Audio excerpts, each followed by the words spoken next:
they were gun shy, and they shoved the rates up again in 1994 by 2.75%. That's a lot. Percentage points. 275 percentage points, yeah, 275 basis points, which was a rate-destroying thing for the Labor government. But the Labor government had to make a choice about whether it wanted to build the bank or then squash it by giving it a direction in Parliament to reduce the rates. It was a completely... I'll read you what I said in David's book about it. Here it is. The Reserve Bank's 1994 monetary policy decisions were a very bad policy misjudgment. Inflation was not at risk. The ACTU had actually adopted the Reserve Bank's favoured policy on wages, therefore this didn't have to happen. A fair comment is that the Reserve Bank had been very hard on my government, which had already broken the back of inflation, which had carried all the political costs of 1989, even though the long-winded reduction was the banks and the recession which followed, and which had for the wages accord. Having acted with the responsibility that we did, it was a very tough thing for the Reserve Bank to do when it did what it did in 1994. In other words, there was no risk to inflation at all, and the bank, gun-shy, shoved up the rates and then only reduced them after the Howard government had been elected. So that gave not the Keating government the reward it was entitled to get with low inflation in the public's mind, but it gave it to Howard and Costello, the biggest pair of policy bums the country has ever had. So the end result is, you see, when people talk about central bank governors and central banks and, you know, about how the central banks have broken the back of inflation, let me just tell you this. It was the government of Australia, the Labor government of Australia, broke the back of Australian inflation, not the central bank.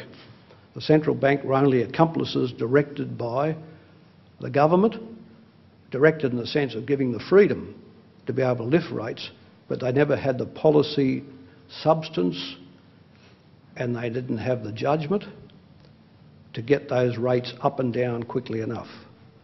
The highest compliment that's ever been paid to me was paid to me by Bob Johnson after he retired.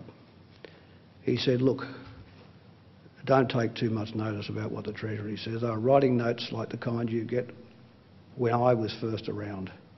They had no idea how to get out of inflation. They had no idea how to restructure the economy, you know. And the central bank would have been just like it was until you took the shackles off us, you know. He said, you had a much better schematic in your head for the whole economy than all of us rolled together. I said, well, Bob, that's very high praise and thank you. He said, no, it's completely deserved. So I just say that.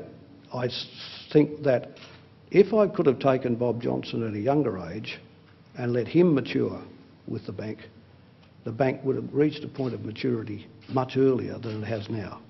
Now it has sort of reached a point of maturity. And people accept that monetary policy can be operated more or less independently of the government.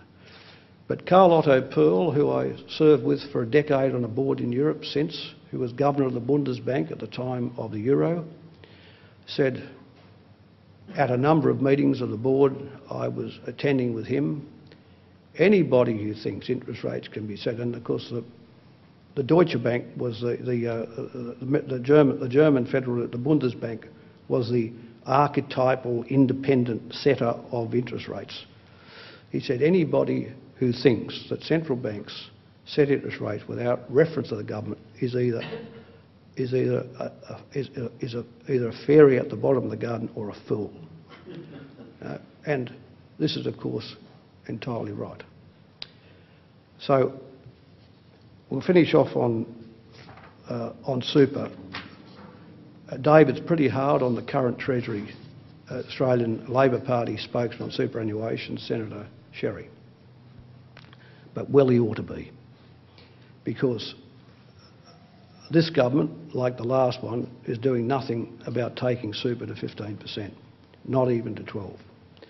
And the idea, yes, okay, you can run around fluffing around about getting fees down and making the internal efficiency of funds better, but pension adequacy is still not there. The great risk we run now in superannuation is this. Costello having made it such a beano for people at the top, the over 60s, to take their money out and spend it. Remember, I had a test in there. If you turned your income into an annuity income, that was a weekly pensionable income, you got a tax benefit. So people bought annuities for the rest of their lives. When he removed that tax benefit and just gave it away, people can now take the money, spend it and line up for the pension.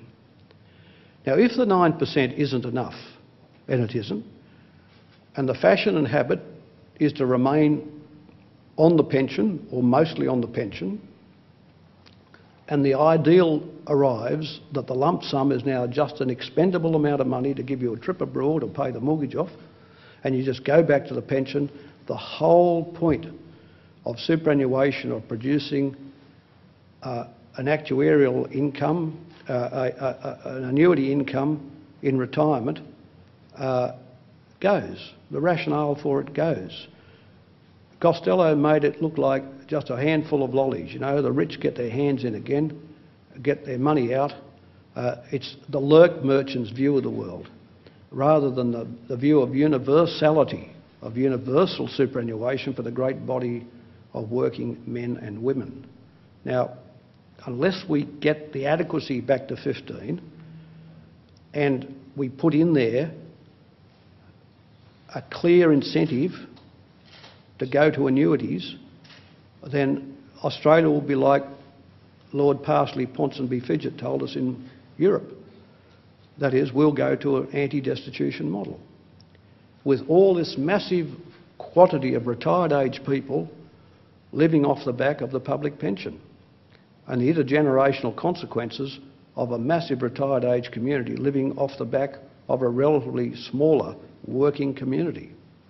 Now, you know, the bits and pieces are there in place to do it, but Howard, in his willfulness, and Costello, in his dumbness,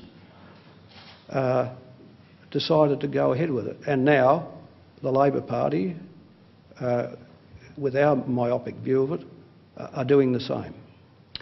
So we're at the point now where, of course, Costello's proposing himself again, or thinking of proposing himself again, as leader of the Liberal Party. What I ask anyone to do is ask themselves this: what single structural thing did he ever do? And don't say the GST, because Howard did that. That was a 70s relic. What single structural thing did he ever do, other than sit there throwing out the money in the tax cuts, pumping up demand while the central bank was forced to raise interest rates to pump it down? And yet, so bereft is the Liberal Party of talent, they're even thinking about having that clodhopper back. I used to call him the caucus. My nickname for him was Thallium, a slow-acting dope. Thallium, a slow-acting dope, and he is a slow-acting dope.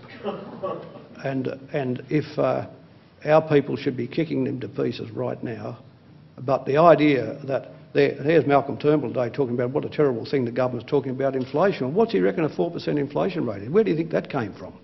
You know, it came from a country with a terms of trade shock, with a government which had been throwing money around like a man with no arms for years and years and years, and a central bank trying to keep domestic activity under control. So, you know, the only thing about Malcolm, unfortunately, I had to make him rich along with the rest of them with my changes. But again, there's no justice in public life. So, David, let me say, it's a very good and important book. It's not going to be so good because it's the biggest book ever written, or that you're going to win a Pulitzer Prize for Literature. I don't think you are, mate. I don't think you are. But it is a very important commentary on the political changes in Australia and the economic changes in Australia, written by somebody who was a young man in the age of Menzies, in the age of hopelessness, in the age of incrementalism, and who's watched now, is writing now from that perspective about the changes since. And this makes the book unique, because very few people in their 70s have either the inclination or the energy or the or the grunt or the indignation. The thing I love about David is not those terrible interviews he did with me, zany as they were, but the indignation about great structural changes withering from a polity which has grown complacent and lazy. Thank you indeed.